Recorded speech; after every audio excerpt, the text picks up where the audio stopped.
Colt, I wanted to ask you, do you remember like the first time you realized how good Justin Ray was at his job? It's like a decade ago? Like when was that? I remember when I was hurt one year, I did a week of Golf Central down at the Golf Channel studios in Orlando, and Jay Ray was working there, and he gave us so much information. I'm like, who the hell is this guy? He's unbelievable. I don't even know what he types in to find some of the stuff he does, but he's the GOAT of stats. I mean, I think he's the GOAT of golf Twitter as well. Obviously, you can follow him at Justin Ray Golf. He's the man that knows everything that you don't know, everything that you do know. Head of content for 21st Group. This week, he's covering the Players' Championship for The Athletic. You can read him all week long there. And we've asked Justin to join us and give us like 5 minutes of Banana Land stats. And so that's the goal here. Justin's going to join us now. That's Justin Ray, by the way. We just talked about you for like 2 minutes straight about how great you are. So no need to talk more positively about you. But the idea here is you're supposed to shock us with stats. So I know you have one from Bay Hill, and then you got some players' ones. Yeah, let's start with the one at Bay Hill. I mean, obviously there were super tough conditions in the first round. So a lot of players we found on Sunday were near the top of the leaderboard with a chance to win, and they had a crazy number under their R1 category. And one of those was Sepp Straka, who opened up with 77. He had a chance to win the golf tournament. Outside shot, he was a few shots back coming down the stretch. But I was digging into old media guides, and I didn't think I had to get into the 1975 PGA Tour media guide on a Sunday during Bay Hill. But nobody in the last 50 years on the PGA Tour has opened with 77 or worse and won the golf tournament. Still hasn't happened, obviously, because Russell Henley won. But I wanted to find out who's finished in the top 5 at Bay Hill after 77. It hadn't happened since Retief Goosen in 05 opened with 78 and finished in 4th place. Kind of a course where you can get some crazy outcomes and some wild variations in scoring, but that kind of breaks it all down there. Like, do you have a stack of media guides, or is this like all online? All digital. Okay. Yeah, I think in a former life I had a really like in the early 10s in the 2000 to 09. They were still printing these things out. Now, if you can get them to actually make one at all, it's a miracle. But yeah, no, it's all PDFs. We're new age here, Shane. Yeah, I figured. All right, what about players? Because I mean, you could talk. By the way, I hope you have a Colt Knost one from 16 or something like that. But like, the players is so unpredictable. It's so hard to figure out that I'm assuming the stats are almost hard to dial in this week. It's easily the hardest tournament of the year to predict, in my opinion, just from every analytical angle you can take. The example I always use is in 2004, Adam Scott is, 23 years old and bombs it off the tee. He wins the Players. The next year, Fred Funk wins it, hitting it 250 off the tee. So go figure. That's kind of the embodiment of what we've seen over the years of the Players. But since the switch back to March in 2019, it's really become a super severe ball striking examination for the last 5 winners. So Scottie each of the last 2 years, JT and Rory led the field in strokes gained tee to green. The only exception was Cam Smith, and that was a year when he made everything he looked at and chipped, lights out for 4 days and got that victory.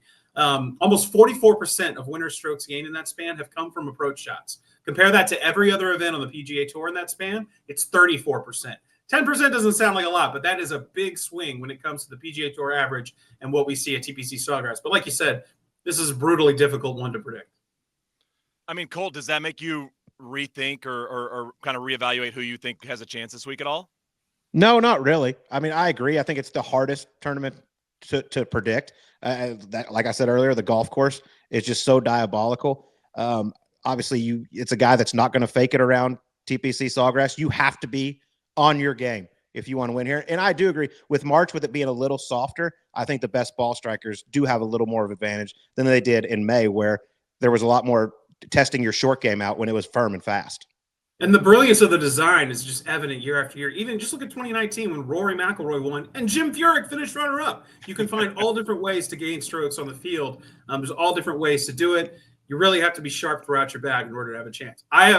This is my favorite number of the week. It's Scottie Scheffler related, of course, coming off back-to-back wins at the Players' Championship. Over the last 2 years at TPC Sawgrass, Scottie has hit 83 fairways on par 4s and 5s.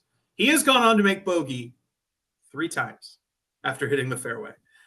That's a rate of 3.6%. For every other player in the field, it's about 2.5 times higher, about 11%. So, I mean, the guy just doesn't put himself in bad spots. He is able to attack pins when he needs to, but when he needs to lay it back and just go to the center of the green and make the smart play, he almost always does it. I mean, That's Colt, that unbelievable. wears you out. I mean, it wears you out if you're playing against him. You know, like Rory earlier this year's talking about, I got to play more like Scottie Scheffler. But if you're a guy going against somebody that plays like that, you know, like now I've got to play more aggressive because this dude's not making bogeys.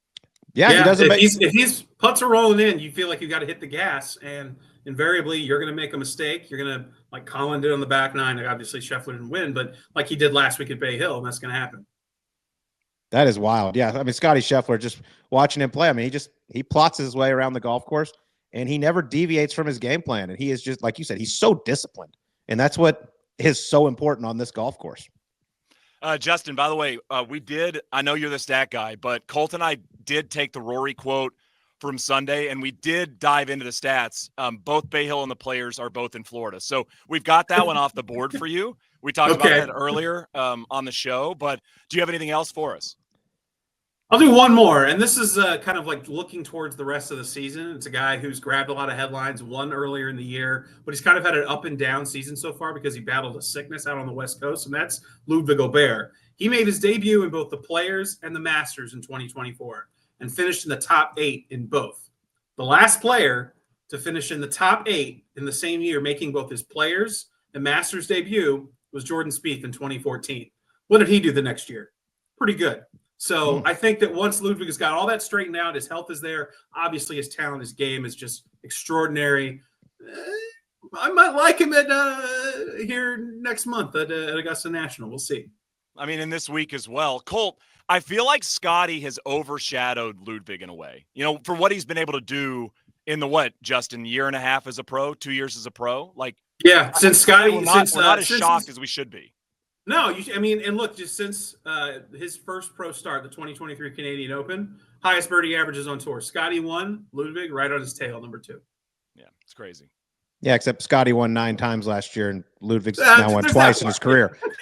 There's that. He's on his tail on that one statistic. Yeah. Hey, also down a little one stat road. Yeah, a little fun one for you, Jay Ray. I'll throw at you. Apparently, it's very important to go early, late on Thursday, Friday at the Players because I think 14 of the last 16 have gone off early on Thursday. Okay, there you go. Weigh that into your wagering decisions this week. And I also read that on the internet, so it could be false. Who knows? That's definitely true. Justin Ray lives on the internet, and he crushes the internet, and we appreciate you for a few minutes of your time.